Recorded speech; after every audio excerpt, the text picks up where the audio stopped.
রাসূলুল্লাহর ত্যাগ না থাকলে, ঘাম না থাকলে, রক্ত না থাকলে আমরা লা ইলাহা ইল্লাল্লাহ চিনতাম না। আওয়াজ করে বলুন ঠিক কিনা? এজন্য মুহাম্মদুর রাসূলুল্লাহ সাল্লাল্লাহু আলাইহি ওয়াসাল্লাম আমাদের আদর্শ, আমাদের শ্রেষ্ঠ নেতা, আমাদের আদর্শ, আমাদের আখলাক, আমাদের চরিত্র। আমার ভাইয়েরা, বন্ধুরা, আজকে একটা শ্রেণী, এটা রাসূল সাল্লাল্লাহু আলাইহি ওয়াসাল্লাম বলেছেন জীবদ্দশায়, আনা খাতামুন নাবিয়্যিন লা নাবিয়্যা বাদা। আল্লাহর হাবিব ১৫০০ বছর আগে বলেছেন, আমি শেষ নবী, আমার পরে আর কেউ নবী হিসাবে পৃথিবীতে আসবেন না। এটা রাসূল সাল্লাল্লাহু আলাইহি ওয়াসাল্লাম জীবদ্দশায় বলেছেন। আবার এটাও বলেছেন রাসূল সাল্লাল্লাহু আলাইহি ওয়াসাল্লামের ওয়াফাতের পর থেকে কিয়ামত পর্যন্ত পৃথিবীতে ৩০ জন নিজেকে নবী দাবিদার বের হবে। ৩০ জন মানুষ তারা নিজেদেরকে নবী দাবি করবে। এরকম মানুষ আছে না নাই যারা নিজেকে নবী দাবি করছে? কথা বলেন, আছে না নাই? সেই মুসাইলামাতুল কাজ্জাব থেকে শুরু হয়েছে বিশ্ব নবীকে ওভারটেক করে নিজেকে নবী দাবি করা। অথচ আল্লাহর হাবিব বলেছেন শেষ নবী। আল্লাহ তাআলা কোরআনে বলেছেন, মা কানা মুহাম্মাদুন আবা আহাদিম মির রিজালিকুম ওয়ালাকির রাসূলুল্লাহি ওয়া খাতামান নাবিয়্যিন। আল্লাহর হাবিব শেষ নবী। আল্লাহর হাবিবের পরে আর কোন নবী পৃথিবীতে আসবেন না। কেউ যদি এই পৃথিবীতে আল্লাহর হাবিবের পরে নিজেকে নবী দাবি করে, সে কাজ্জাব, সে মিথ্যাবাদী। আওয়াজ করে বলুন ঠিক কিনা? এখন এই সময়ে কেউ যদি নিজেকে নবী দাবি করে, আপনারা কি সেটা মেনে নেবেন? আমার কথা বুঝেন? কেউ যদি মুহাম্মদুর রাসূলুল্লাহকে না মেনে ভিন্ন কাউকে নবী হিসাবে মেনে নেয়, বলেন আপনারা কি সেটা মেনে নেবেন? সেটা মেনে নিলে কি ঈমান থাকবে? আজকে বাংলাদেশ সহ ভারত, পাকিস্তান, এই এরিয়ার মধ্যে গোলাম আহমদ কাদিয়ানি, কি নাম? গোলাম আহমদ কাদিয়ানি নামক এক ব্যক্তি, সে নিজেকে নবী দাবি করছে। নাউজুবিল্লাহ বলবেন না?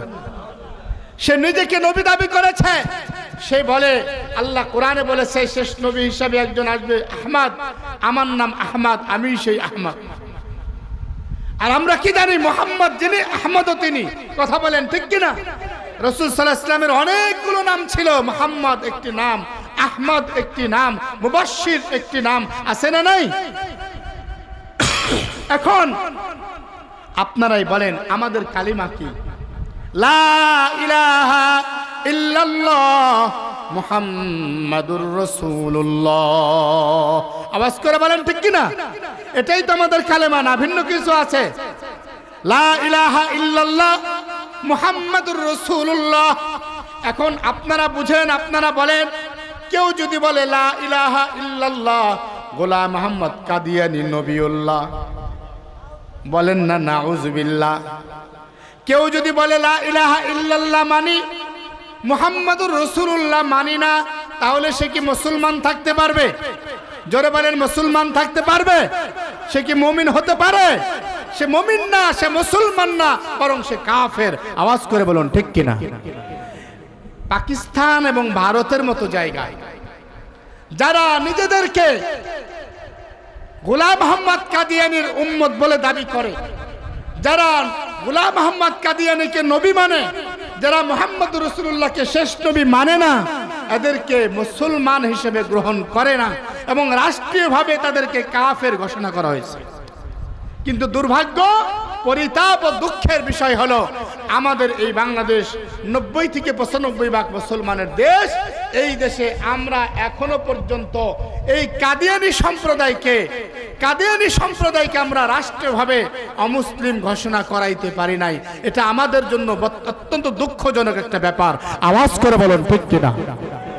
বলেন তো, হাসরের ময়দানে যেদিন আরশে আজিম ছাড়া কোনো ছায়া থাকবে না, মানুষগুলো পানির পিপাসায় চিৎকার করে কাঁদতে থাকবে, মাথার আঘাত উপরে সূরজ হবে, সূর্যের তাপে মানুষের শরীর থেকে ঘাম বের হয়ে কারো গিরু পানি, কারো কোমর পানি হয়ে যাবে। মানুষের থেকে এত বেশি ঘাম বের হবে, এত কঠিন হবে যে মানুষের মগজগুলো গলে গলে নাকের ছিদ্র কানের ছিদ্র দিয়ে পড়তে থাকবে। পানি পানি করে চিৎকার করে মানুষেরা কাঁদতে থাকবে। ওই কঠিন ময়দানে পানির ব্যবস্থা থাকবে মাত্র একটা জায়গায়। আল্লাহ পাক রব্বুল আলামিন মুহাম্মদুর রাসূলুল্লাহকে সেদিন হাউজে কাউসারের অধিপতি বানিয়ে দিবেন। ইন্না আ'তাইনাকাল কাউসার ফাসাল্লি লিরাব্বিকা ওয়ানহার ইন্না শানিআকা হুয়াল আবতার। এই সূরাটা আপনারা জানেন না? ছোট্ট একটা সূরা। আল্লাহ পাক রব্বুল আলামিন মেসেজ দিচ্ছেন হাসরের ময়দানে বিশ্ব নবীর হাতে হাউজে কাউসার থাকবে। ওরে বাবা, হাউজে কাউসার ওই পানির নাম যেই পানি একবার এক ঢোক কেউ পান করলে 50,000 বৎসর আর পিপাসা লাগবে না। এই 50,000 বৎসরের পিপাসা নিবারণকারী পানি হাউজে কাউসার। এই পানির পিয়ালার মালিক অধিপতি আল্লাহ বিশ্বনবীকে বানায়া দিবেন। আপনি যদি সেদিন আল্লাহর হাবিবের সামনে দাঁড়ান, ইয়া রাসূলুল্লাহ আমি আপনার উম্মত, আমাকে একটু পানি দেন।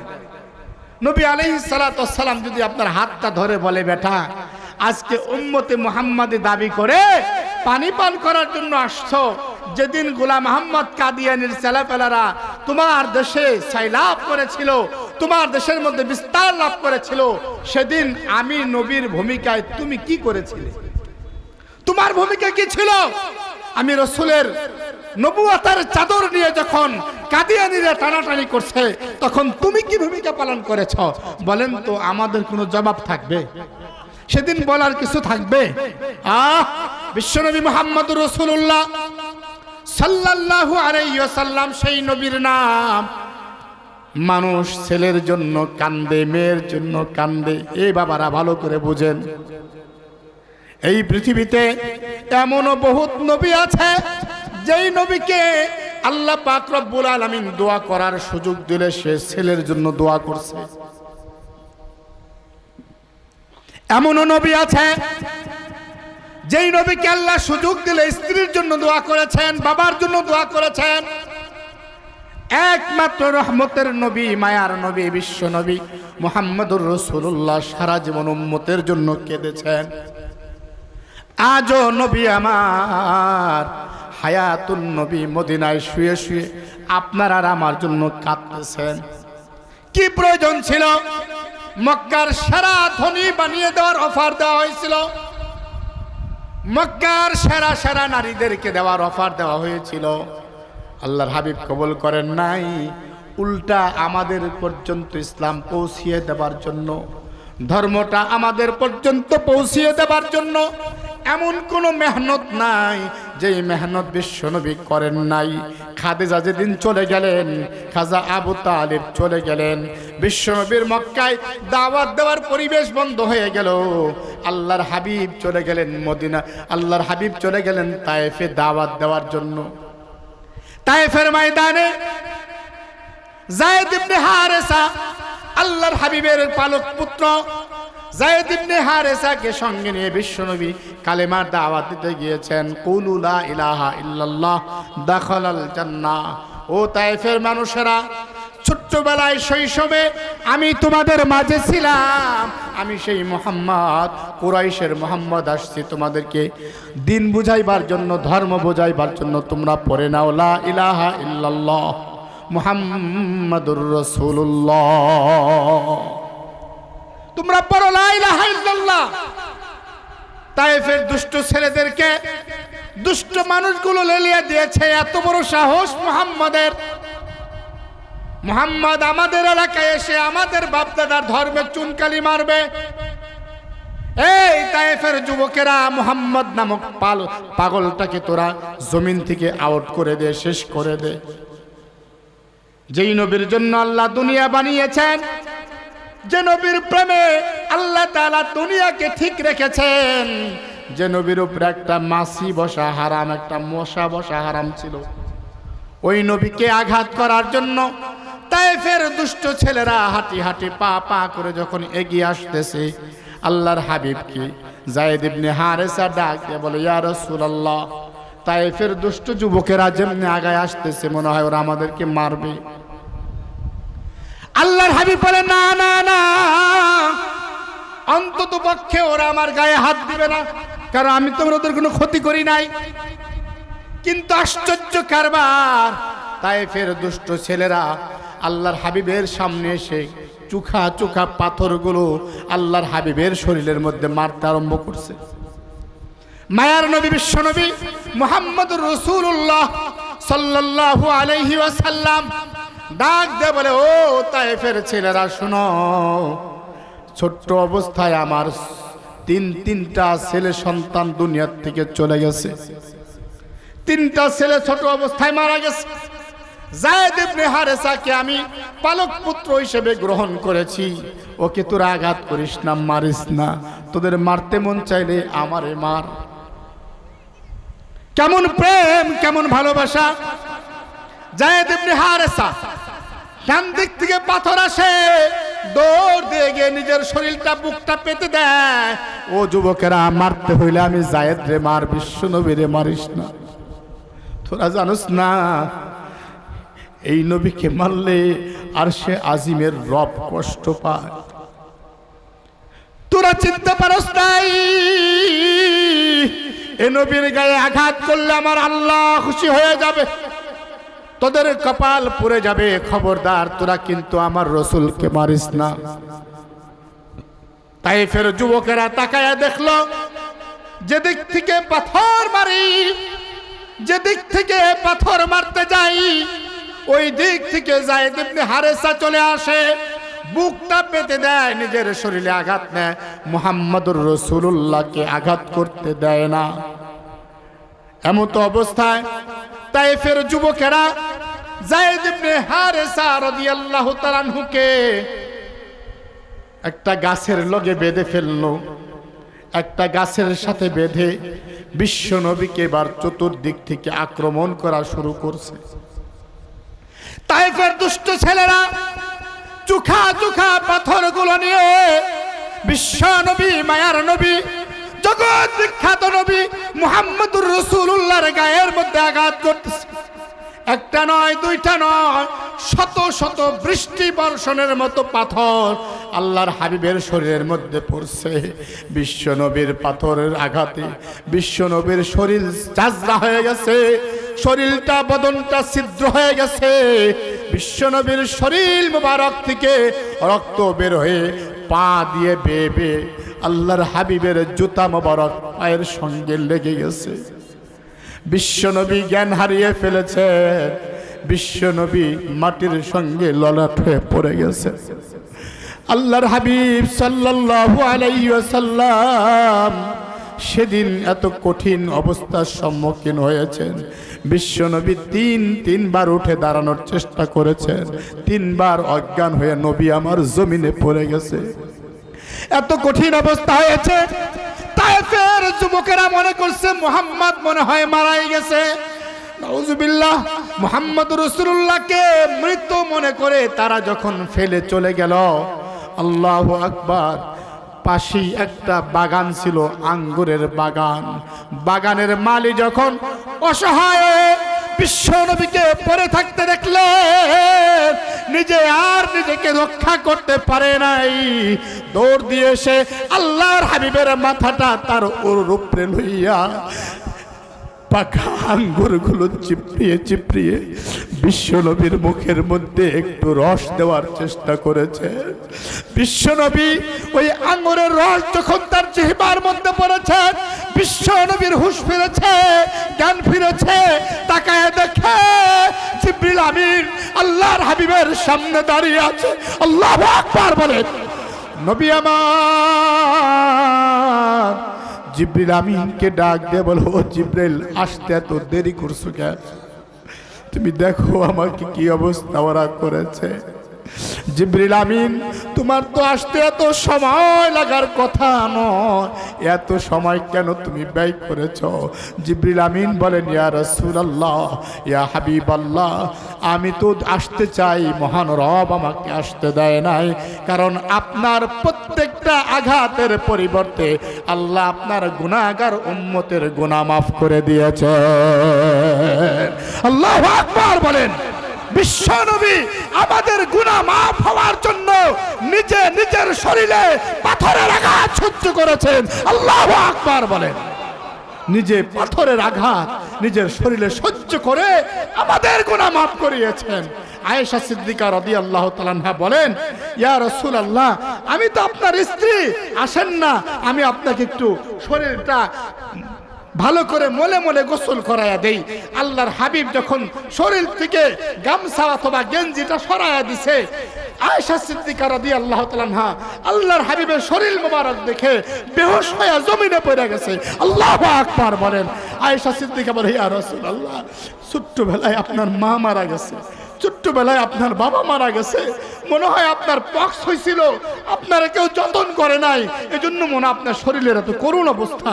আল্লাহর হাবিব দু চোখ থেকে পানি ছেড়ে দেব, আয়েশা তুমি কি বলো? আমার শরীরে একটা মাসা বসা হারাম ছিল, একটা মাসি বসা হারাম ছিল, আমার শরীরে পক্স হবে কই থেকে? আমার কোনোদিন পক্স হয় নাই। আয়েশা সিদ্দিকা বলে, ইয়া রাসূলুল্লাহ, তাইলে আপনার শরীরের এই অবস্থা কে করেছে? আল্লাহু আকবার। বিশ্বনবী বলে, আয়েশা ওই পূর্বের কথা তুমি আমারে আর মনে করাইয়া দিও না। এগুলো কোনো পক্সের দাগ নয়, এগুলো অ্যালার্জির দাগ নয়, এগুলো তাইফের দুষ্ট যুবকদের পাথরের আঘাত। আওয়াজ করে বলুন না আল্লাহু আকবার। সম্মানিত সুধী, আমি শুধু আপনাদেরকে জানাইতে চাই, যেই নবী আপনার আমার ঈমান হেফাজতের জন্য তায়েফে পাথরের আঘাত পেয়ে আঘাত খেয়েছেন, শিরে আবু তালেবের মধ্যে 3 বছর জেল খেটেছেন। আল্লাহু আকবার। যে নবী নিজের জীবনকে বাজি রেখে মক্কা থেকে মদিনা হিজরত করেছেন, নবী আমার গারে সাউরের মধ্যে 3 দিন পর্যন্ত অনিরাপদ অবস্থায় জীবন যাপন করেছেন। এত কিছু করেছেন শুধু আমার আর আপনার জন্য। আওয়াজ করে বলুন ঠিক কিনা? শুধুমাত্র আমাদের ঈমান রক্ষার জন্য, আমাদের পর্যন্ত ধর্ম পৌঁছিয়ে দেওয়ার জন্য নবী আমার এত মেহনত করেছেন। শুধু কি তাই? এখনো মায়ার নবী হায়াতুন নবী মদিনার রওজায় শুয়ে শুয়ে শুধুমাত্র কেবলমাত্র আমাদের জন্য কাঁদতেছে। এখনো কাঁদেন নবী। হাসরের ময়দানে যেদিন আদম আলাইহিস সালাম নিজের জন্য কাঁদতে থাকবেন, যেদিন নূহ আলাইহিস সালাম নিজের জন্য কান্নাকাটি করতে থাকবেন, সব নবীরা যখন ইয়া নাফসি ইয়া নাফসি করবেন, একমাত্র নবী বিশ্ব নবী মুহাম্মদুর রাসূলুল্লাহ সাল্লাল্লাহু আলাইহি ওয়াসাল্লাম হাসরের ময়দানের এক প্রান্তে ইয়া হাবলি উম্মতি, ইয়া উম্মতি হাবলি বলে নবী আমার কাঁদতে থাকবেন। আল্লাহ পাক রব্বুল আলামিন প্রিয় নবীজিকে ডাক দিয়ে বলবেন, ওগো নবীজি, সারা জীবন উম্মতের জন্য কেঁদেছেন, হায়াতুন নবী এখনো কাঁদছেন, আজকে হাসরের ময়দানেও আপনি নবী কাঁদেন, আমি আল্লাহ সহ্য করতে পারি না। আপনি মাথা তুলেন গো নবী, আমি আল্লাহ ওয়াদা দিচ্ছি, আপনি আজকের এই দিনে আপনার যত উম্মতের জন্য সুপারিশ করবেন, আমি সবাইকে মাফ করে জান্নাতে পৌঁছাইয়া দিব। সাহাবায়ে কেরাম বলে, ইয়া রাসূলুল্লাহ, তাইলে সেদিন আপনাকে কোথায় পাবো? দেখেন, হাসরের ময়দানে আল্লাহ পাক রব্বুল আলামিন বিশ্ব নবীর জন্য শ্রেষ্ঠ বাহন দিয়া শ্রেষ্ঠ ফেরেশতাদের পাঠায়া দিবে। ফেরেশতারা এসে বলবে, ইয়া রাসূলুল্লাহ, আপনি এই শ্রেষ্ঠ বাহনে আরোহণ করেন। আল্লাহর হাবিব বললেন, আরোহণ করে কোথায় যাব? বলে, এই যে মাকামে মাহমুদ নামক সর্বশ্রেষ্ঠ জান্নাত আপনার জন্য অপেক্ষা করছে, আপনি সেখানে বিশ্রাম নেবেন। বিশ্বনবী বলবেন, এ ফেরেশতারা, আমি নবী মাকামে মাহমুদের মধ্যে রেস্টে থাকবো, ওই সময় আমার উম্মতরা কোথায় যাবে? আমার উম্মতদের কি অবস্থা হবে? সুবহানাল্লাহ বলেন। সেখান থেকে মাকামে মাহমুদ নামক জান্নাতের সুসংবাদ পাবার পরেও আল্লাহর হাবিব শুধুমাত্র কেবলমাত্র আমার আপনার মায়ায় সেখানে যাবেন না, আল্লাহকে ডাক দিয়ে বলবে, আল্লাহ, উম্মতকে বিপদে ফেলে, উম্মতকে বিপদগ্রস্ত করে মাকামে মাহমুদের মধ্যে রেস্ট করার মতো নবী আমি না, আল্লাহ আপনি বাহন নিয়ে যান, আমি যাব না। সাহাবায়ে কেরাম বলে ইয়া রাসূলুল্লাহ, তাইলে সেদিন আপনার ঠিকানা কোথায় হবে? কোথায় গেলে আমরা আপনাকে পাবো? বিশ্বনবী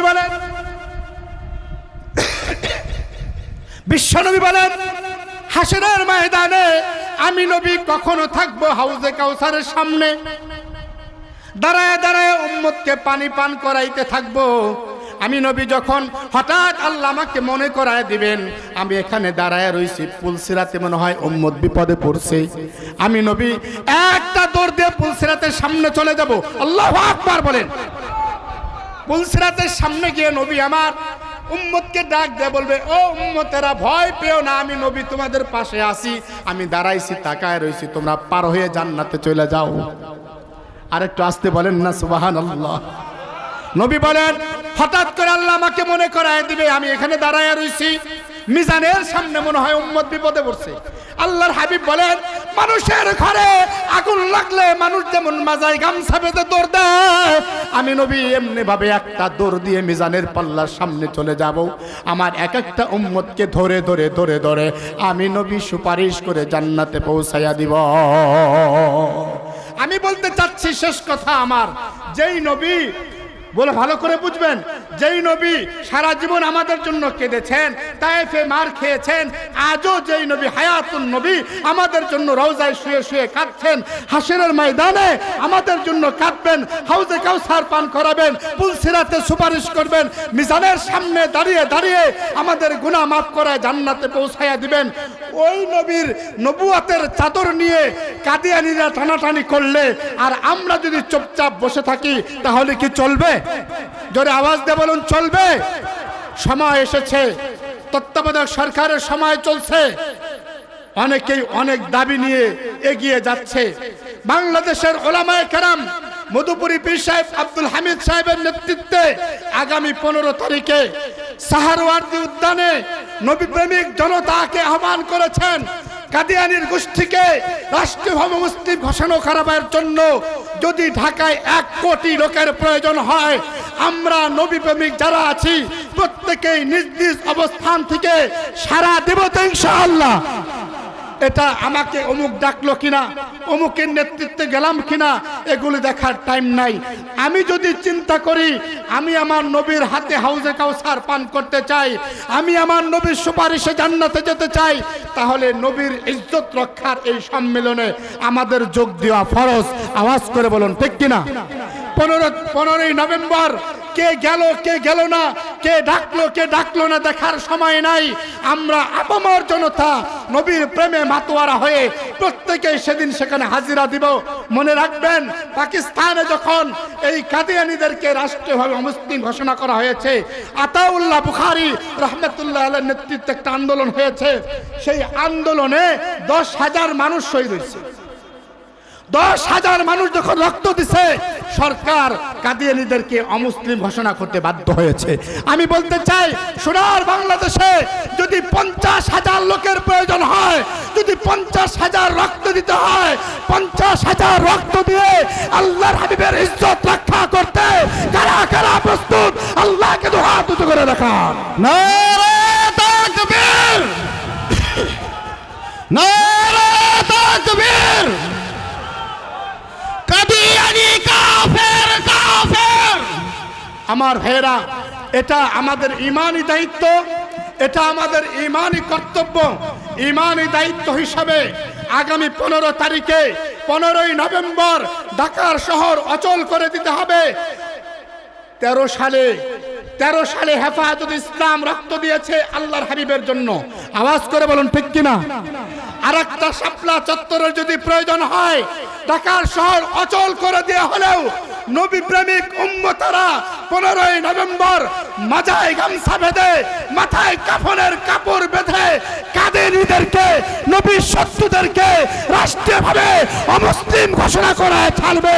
আওয়াজ করে বলুন ঠিক কিনা? আল্লাহ পাক রব্বুল আলামিন নবী প্রেমিক হওয়ার তৌফিক দান করুন। আরো জোরে আওয়াজ দিয়ে বলুন না আমিন। আমরা যেখানে আছি, আমরা যারা আছি মরবো না এমন কেউ এখানে আছে কি? সবাইকে মরতে হবে কি হবে না? তবে সেই মৃত্যুটা যদি রাসূলের জন্য হয়, সেই মৃত্যুটা যদি রাসূলের জন্য হয়, পুলসিরাতের সামনে দাঁড়িয়ে বলবো, হাউজে কাউসারের সামনে দাঁড়িয়ে বলবো, ইয়া রাসূলুল্লাহ আপনার জন্য জীবন দিয়ে রক্ত দিয়ে এসেছি, এক গ্লাস পানি দেন। সেদিন আল্লাহর হাবিব রেশমি রুমাল দ্বারা আমাকে পেঁচিয়ে বুকে নিয়ে আমাকে পানি পান করাবে। আওয়াজ করে বলুন ঠিক কিনা? এটা কোনো রাজনৈতিক বক্তব্য নয়, রাজনৈতিক দলের পক্ষে কথা নয়, এটা নবীর পক্ষে, নবীর ইজ্জত রক্ষার্থে নবুয়তের চাদর নিয়ে যারা টানাটানি করে তাদের বিরুদ্ধে আন্দোলন। এই আন্দোলনে আমরা সবাই শরীক হব, রাসূল প্রেমের পরিচয় দেব। আমরা অনেকেই নবীর প্রেম জাহির করি, এবার প্রকৃত পক্ষে নবীর প্রেমিকের পরিচয় দেওয়ার সময় এসেছে। যে যেখানে আছি, যে অবস্থায় আছি, আল্লাহর হাবিবের পক্ষের আন্দোলনে যোগ দিব। যাবো তো ইনশাআল্লাহ? যারা বলেন যাবো তো ইনশাআল্লাহ? আরে বিশ্ব আশিক রাসূলদের অন্যতম একজন ছিলেন আব্দুল্লাহ দস্তরখানী রহমতুল্লাহি আলাইহি। নবী আলাইহিস সালাতু ওয়াস সালামের রওজার পাশে গিয়ে দোয়া করছে, আল্লাহর হাবিব আমি আর বাড়ি যাব না, আমি আপনার রওজার পাশে থাকতে চাই, জান্নাতে বাকিতে ঘুমাইতে চাই। শেষ করে দেব। আখির দাওয়ানা আলহামদুলিল্লাহি রাব্বিল আলামিন। সবাই মসজিদে যাই, নামাজে শরীক হই ইনশাআল্লাহ।